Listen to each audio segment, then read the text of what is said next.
Sur les plages de l'Atlantique, ce garçon fait l'admiration de tous. Il s'appelle Ismaël, il est surfeur et c'est un véritable phénomène. Et pourtant, Ismaël n'aurait jamais dû surfer. Handicapé, il a été amputé de sa jambe droite 8 jours seulement après sa naissance.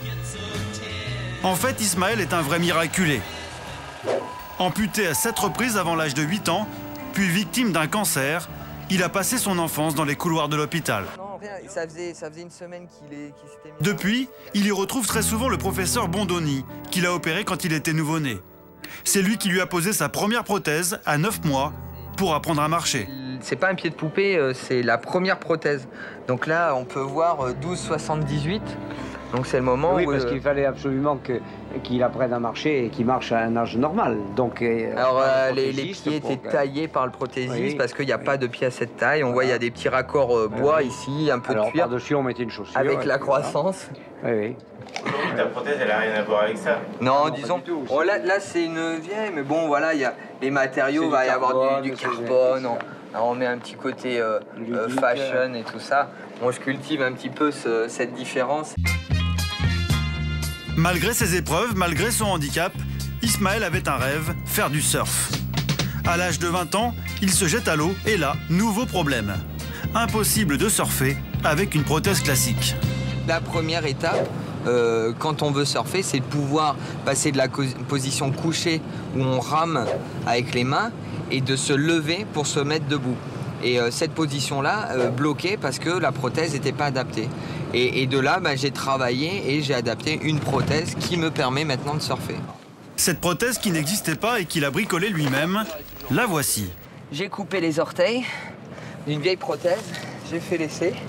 Le fait de raccourcir la longueur du pied et raccourcir la longueur du tibia, et j'arrivais à une taille qui me permet d'en surfer en déséquilibre, mais dans le sens de ma glisse. Donc ça reste vraiment rudimentaire, artisanal, parce qu'il n'y a pas de marché, donc ça n'intéresse pas grand monde. En tout cas, moi, ça m'intéresse beaucoup. Résultat, sur la mer comme sur la neige, il enchaîne aujourd'hui des figures incroyables que beaucoup de valides ne maîtrisent pas. Ismaël prend tous les risques, quitte à déchausser comme personne ne déchausse. Surf, snowboard, mountain board, skate, aucune acrobatie ne lui fait peur.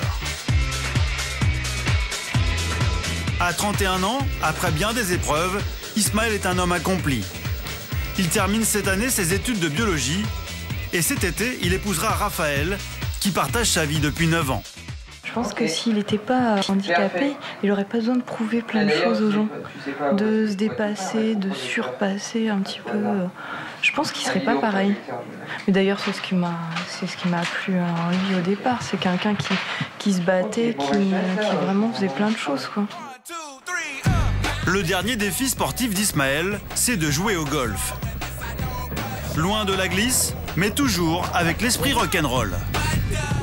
Et une fois de plus, Ismaël ne perd pas une occasion de se faire remarquer grâce à son sens de l'humour. Après, en dessous, on a le handicap.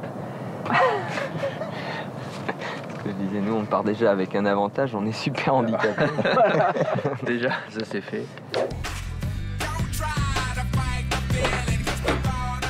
Je prépare ma retraite, le surf, le skate, ça use les articulations. Bon, le golf...